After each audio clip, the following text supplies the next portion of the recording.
Welcome back, YouTubers, to this TNA Bound for Glory, TNA's biggest pay-per-view event of the year, and we here at the British Fist are going to be reviewing it. I'm Mr. Parkin, but that light shining there is NJ.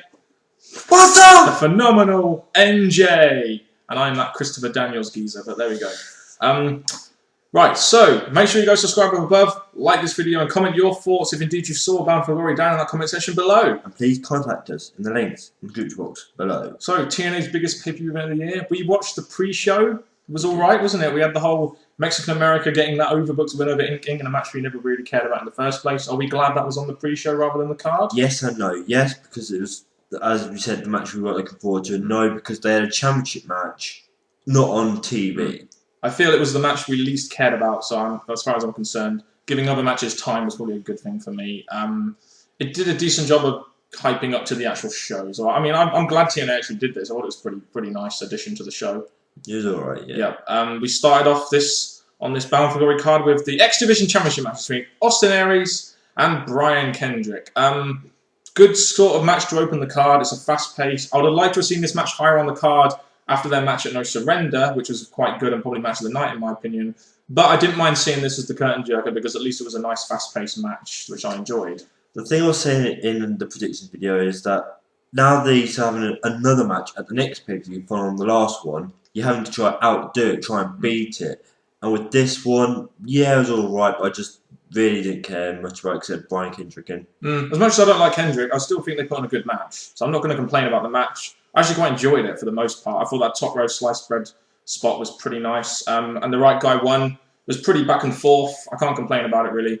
Austin Aries, the right guy gets the win. I almost felt it could have gone higher in the card, but I'm still not too fussed about it being the opener. I thought it was pretty good in my opinion. The way the match was going, it could have gone either way. Looking at it, Brian Kendrick had many spots in the match that you thought, oh, could he have a chance of winning it here? But I'm glad Austin Aries managed to pick up the win with his beautiful finisher. Yeah, brainbuster. Crowd favourite Austin Aries as well. They were fucking wanting him, weren't they, to win that match?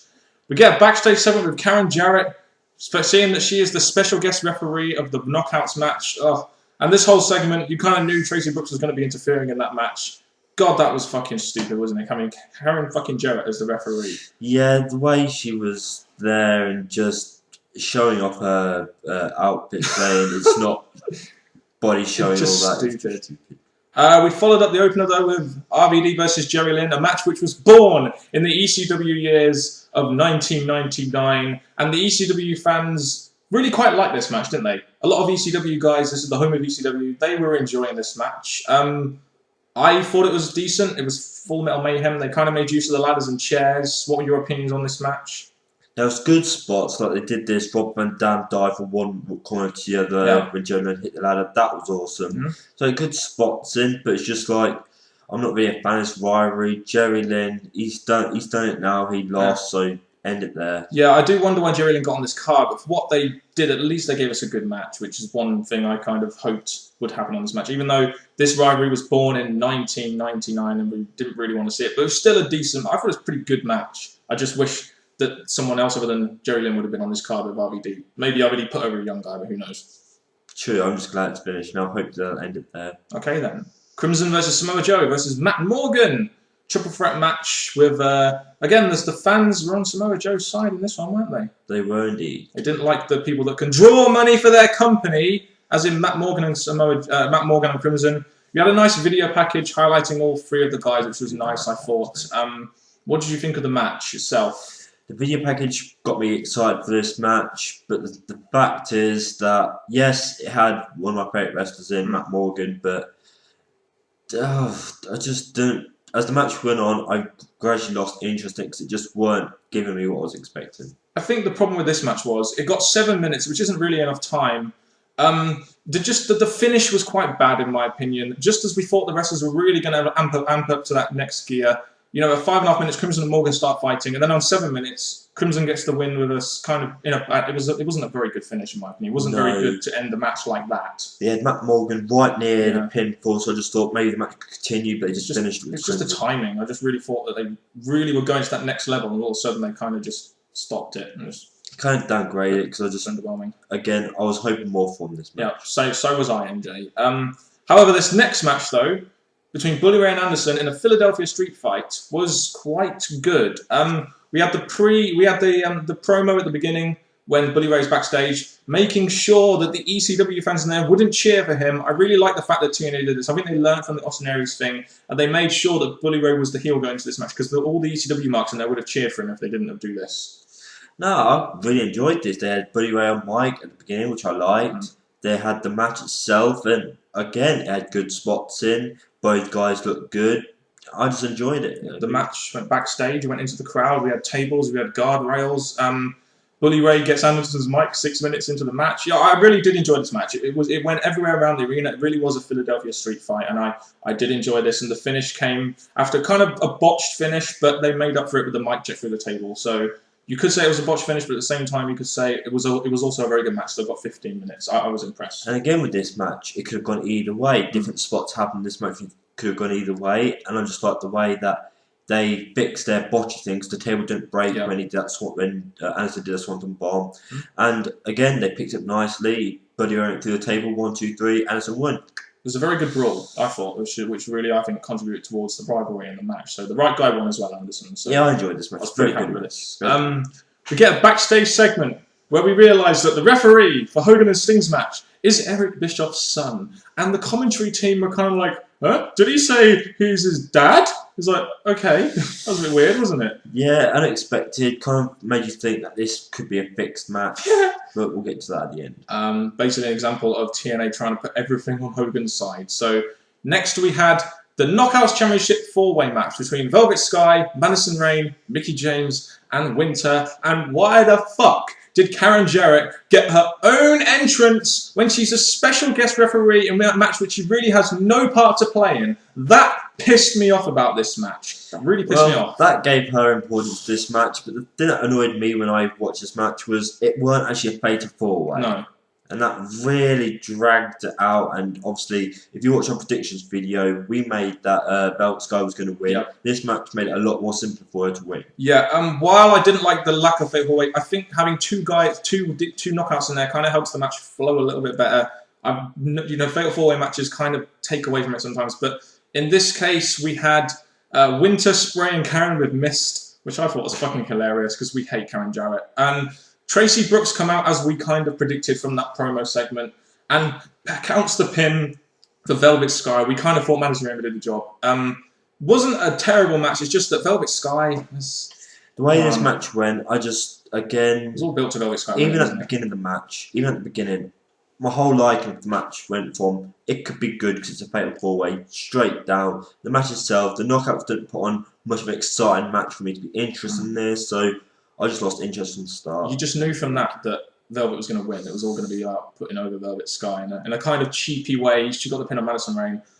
We'll have to see what Velvet Sky brings to the table, but as far as I'm concerned, she's not going to bring any good matches, so I don't really like this title win. No, I don't really like it. We're expecting a rematch next, coming up after this, but we'll see. Yeah, next we had the match which we got as the middle match in the card. It was AJ Styles versus Christopher Daniels in an I Quit match.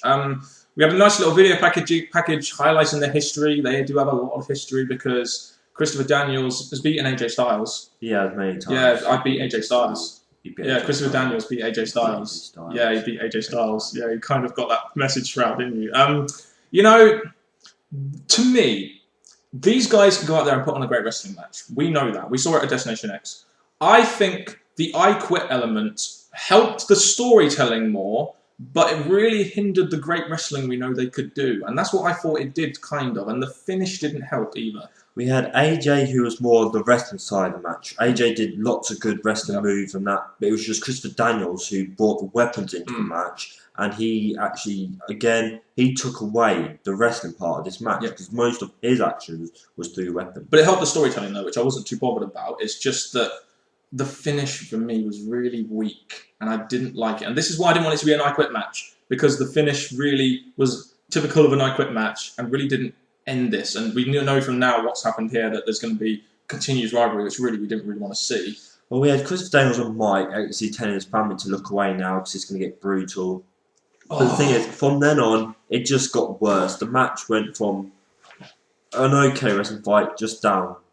Because I got a screwdriver. Oh, yeah. And it just, So, Christopher Daniels quits. I can understand why he quits with AJ having a screwdriver. It's just a really bad way to end the match. And I thought from that point, the match was going quite well. It's just the ending really kind of ruined it a little bit. And I'm thinking, from all the weapon usage, to make the match active and bloody and that, having Christopher Daniels sitting there going, no, makes me look really weak. And I did not like that. It just ruined the whole ending. We had Daniels attacking AJ on the ramp and hitting Angel Wings. It looks like the throwaway is going to continue. I guess, in my eyes, that attack on the ramp really saved the match for me because him saying no to AJ, just the ending saved it for me. We then have a promo segment with Mr. I Take the Spotlight, Jeff Jarrett. He had to get on the card somehow, didn't he? If it wasn't a match, it had to be a fucking promo, and he basically calls out Jeff Hardy, and Hardy attacks him. You know, I don't mind them highlighting Jeff Hardy because they is probably one of TNA's biggest stars. It's just that I don't like the fact that Jeff Jarrett is now trying to just get more spotlight from TNA's biggest pay of the year. And that is very true. But the thing is, the length of this, it went on longer than I was expecting it. I was thinking, call him out, wrestle, pull away, and that's it. But they just dragged that on. Yep. And I'm glad they got Jeff Hardy involved somehow. But I didn't really like the segment. Nope. Shall we move on to the? Should we move on to the Icon versus Icon, whatever you want to call it? The semi-main event. Thank God this was the semi-main event, although we'll get more to that later. Hulk Hogan versus Sting in a match for control of TNA. Now, this is the match which I feel is going to cause most conflict between us, to be honest. This wasn't the main event. Give me your thoughts, and then I'll give you my thoughts, and then we'll both give everyone our thoughts. The match was slow. I couldn't get into it. Again, first they called up Ric Flair, and I thought, that's a great threat to Sting, yeah. So you have 3 old men in this area, just resting really slowly. Retirement home. That's basically what it is. And then it drags on to basically them wrestling each other, battling each other. Just didn't get into it. I will say this. The match itself was crap. But if you're going on a wrestling standpoint, yes, the match was crap. But the fact of the matter is, there's a reason why Hogan is the biggest draw. Not necessarily now, but for TNA, he is a big draw. And he got a reaction. And at least he managed to take some bumps in this match, which was quite good. Because if he didn't take any bumps, this match would have been shocking. The match itself was a little bit better than I expected, because I kind of expected Hogan to just not take any bumps. But the fact that Sting makes Hogan tap out, you have Immortal come after the match to beat on Sting, and then Sting's kind of, help me, Hogan, help me! And Hogan turns face on Immortal, and it's just like, all this crap you've been doing to hype up Hogan as this major heel, taking control over Dixie, and all of a sudden he turns face, and it's kind of like, doesn't really make too much sense to me. Even though I like the face turn, I like the reaction he got, I like what happened, it's just that I don't think it made much sense. My big question about this is that obviously you've just lost that's huge in TNA, which is the ownership, and then all of a sudden at the end of the match, he turns face and just totally forgets about that he just lost his ownership and concentrates on being up Immortal. But I mean, I don't like Hogan that much as a wrestler, but as a guy who can get a reaction and a ring psychologist, I do respect the man, and he did get the biggest reaction of the night, didn't he? When he came out of that corner, ripped off his shirt, and started beating on the Immortal, he got a massive reaction, which is what TNA needs, and I think that was quite good. Forgetting about this, what the meaning behind it, we've got to look at what would someone actually do that. You just lost your ownership, and your No, I'm not complaining. No, I don't like that at all. I'm just going on the reaction, which was good. But anyway, do you want to tell you any more about this segment, or go on to the main event? It sucked. Next. Right, so we have Kurt Angle versus Bobby Roode in the actual main event, thank God, for the TNA World Heavyweight Championship. You know, I think I'll look back at TNA Bound for Glory and feel that this TNA Bound for Glory had a lot of potential, but some things that happened on this pay-per-view really allowed it to not fulfill that potential, and this, to me, was one of them.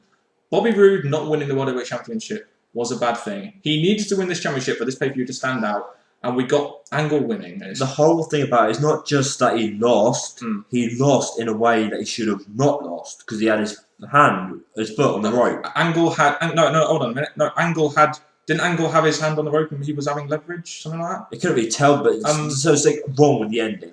It's possibly going to make them have a rematch. It needed to be a clean ending. They probably are going to have a rematch. I do feel this, though. I feel that Angle's injury and botched spot that they had might have prevented this match from being really good. It was a good match, don't get me wrong, but these little things prevented it from being a great match for me. And Angle wins Angle wins it like that. It's just not really the best way to end a big pay-per-view, really, is it? For a main event, again, this might get me some stick, but the way that Hogan's match finished, with Hogan and Sting celebrating, that would be a good way to flow off. Like the way they ended with this Bobby Roode match, the match has got great build and finished like this. To be honest, it just left you with a bad feeling at the end. The build was very good, and it didn't deliver, in my opinion, in terms of what it could have done. It didn't deliver. Overall thoughts on this pay-per-view then? Do you give yours? I'll give mine.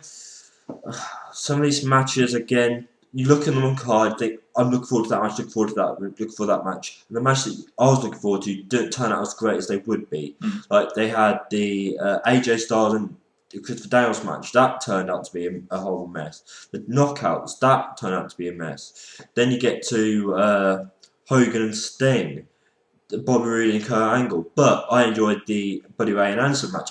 Finally, Anderson's got a win over Buddy Ray. I like that. Two of my favourite wrestlers against each other. Yeah. Like I said, I think this had potential to be a very good pay-per-view. While I didn't think it wasn't a terrible show, but it was a show that I feel could have been done a lot better in certain parts, like the main event, for example, like the knockouts match. Things like little aspects like that. I feel the Christopher Daniels AJ match could have been very good, but it wasn't, because it wasn't allowed to be that good. So I think this is a tale of TNA really letting back on their pay-per-view, and I think for that I'm going to give this. Like I said, I didn't think it was a terrible show. I did enjoy bits of it. And it did have a good flow at the beginning, I thought. So I'm going to give this a C. I don't think it deserves any more than a CC+ for me, this show. I'm going to give it a C-. Why is that? Well, just those points I just made, I just really thought, you have great build to these matches. You had great matches that I thought, they look good on the card. And they really let me down. I just thought, this is not what I thought the match was going to be like. You changed it. And, I don't know, C-. Okay then, so you've heard the thoughts from me, Mr. Parkin, and this guy sitting next to me, NJ. What's up? On TNA's biggest pay-per-view of the year. Get your thoughts on this TNA Bound for Glory in that comment section below. You'll be seeing much more of us in the future. Stay tuned for our Raw review tomorrow night. Thank you very much for watching, guys, and goodbye.